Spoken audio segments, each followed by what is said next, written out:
ನಮ್ಮ ಗೃಹ ಮಂತ್ರಿಗಳಿಗೆ ಅವ್ರ ರಾಜ್ಯದಲ್ಲಿ ಏನು ನಡೀತಾ ಇದೆ, ಯಾವ ರೀತಿ ಲವ್ ಜಿಹಾದ್ ಆಗ್ತಾ ಇದೆ, ಹಿಂದೂಗಳ ಮೇಲೆ ಹತ್ಯೆ ಆಗ್ತಾ ಇದೆ, ಹಿಂದೂಗಳ ಮೇಲೆ ಚಾಕು ಚೂರಿಯಿಂದ ಇರಿಯುವಂಥ ಕೆಲಸ ಆಗ್ತಾ ಇದೆ, ಇದನ್ನೆಲ್ಲ ನೋಡಲಿಕ್ಕೆ ಅವ್ರಿಗೆ ಸಮಯ ಇಲ್ಲ. ಅವ್ರು ಬರೀ ಆರ್ ಎಸ್ ಎಸ್ ಅವ್ರ ಬಸ ಮಕ್ಕೋ ಮುಂದೂ ಆರ್ ಎಸ್ ಎಸ್ ಅಂತೇಳಿ ಮಕ್ಕೋತಾರೆ, ಕನಸಿನಾಗೂ ಆರ್ ಎಸ್ ಎಸ್ಸು, ಮುಂಜಾನೆ ಮೂತಿ ತಕ್ಕೊಂಡ್ಕೊಳ್ಳೇನೆ ಆರ್ ಎಸ್ ಎಸ್. ಪೊಲೀಸ್ ಇಲಾಖೆ ಗೃಹ ಮಂತ್ರಿ ಅಂದರೆ ಭಾಳ ದೊಡ್ಡ ಜವಾಬ್ದಾರಿ ಇದೆ.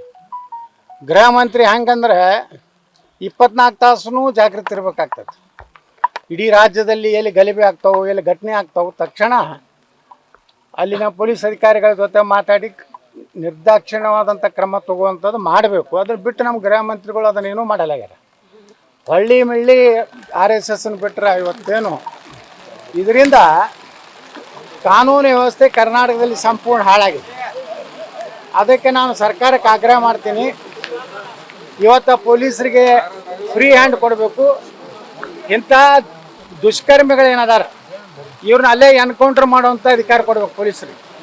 ಇಲ್ಲಾಂದರೆ ಅದರಲ್ಲಿ ವಿಶೇಷವಾಗಿ ಹಾವೇರಿ ಜಿಲ್ಲೆಯಲ್ಲಿ ಭಾಳಷ್ಟು ಕಡೆ ಘಟನೆಗಳು ಹಿಂದೂಗಳ ಮೇಲೆ, ಹಿಂದೆ ಒಂದು ಕೆಲವು ವರ್ಷಗಳ ಹಿಂದೆ ನಮ್ಮ ದೇಶದ ಒಬ್ಬ ಸೈನಿಕನ ಮೇಲೂ ಬಸ್ಸಿನಲ್ಲಿ ಹಲ್ಲೆ ಆಯಿತು. ಅಂದರೆ ಅವ್ರಿಗೆ ಯಾವುದೇ ಭಯ, ಕಾನೂನು ಭಯ ಗೊತ್ತಿಲ್ಲ ಅವ್ರಿಗೆ. ರಟ್ಟಿಹಳ್ಳಿಯಲ್ಲಿ ಒಬ್ಬ ಕೊಲೆ ಆಯಿತು. ಇದು ಇತ್ತೀಚಿನದು. ನಿರಂತರವಾಗಿ ಹಾವೇರಿ ಜಿಲ್ಲೆಯಲ್ಲಿ ನಾವು ನೋಡ್ಕೋತಾ ಇದ್ದೀವಿ. ದಲಿತ ಹೆಣ್ಣುಮಕ್ಕಳ ಒಂದು ಅತ್ಯಾಚಾರ ಆಗಿ ಅದೊಂದು ದೊಡ್ಡ ಪ್ರಕರಣ ಆಗಿತ್ತು. ಅವಾಗ ನಾನು ಬಂದಿದ್ದೆ ಈಶ್ವರಪ್ಪನವ್ರನ್ನ. ಅದಕ್ಕೆ ಈ ಸರ್ಕಾರ, ನಮ್ಮ ಗೃಹ ಮಂತ್ರಿಗಳು ಆರ್ ಎಸ್ ಎಸ್ ಅನ್ನು ಬಿಟ್ಟು ಕಾನೂನು ವ್ಯವಸ್ಥೆ ಬಗ್ಗೆ ಚರ್ಚೆ ಮಾಡಲಿ. ಇಲ್ಲಾಂದರೆ ಕರ್ನಾಟಕದಲ್ಲಿ ಮುಂದಿನ ದಿವಸಗಳಲ್ಲಿ ಯಾವ ರೀತಿ ಪಶ್ಚಿಮ ಬಂಗಾಳದಲ್ಲಿ ಪರಿಸ್ಥಿತಿ ಇದೆ ಅದೇ ಪರಿಸ್ಥಿತಿ ಆಗ್ತದೆ.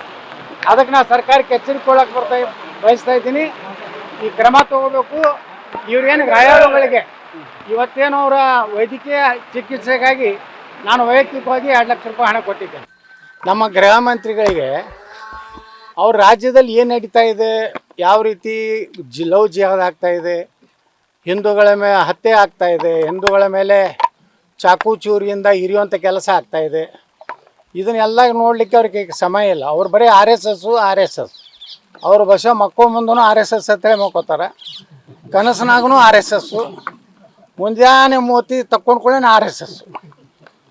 ಪೊಲೀಸ್ ಇಲಾಖೆ ಗೃಹ ಮಂತ್ರಿ ಅಂದರೆ ಭಾಳ ದೊಡ್ಡ ಜವಾಬ್ದಾರಿ ಇದೆ.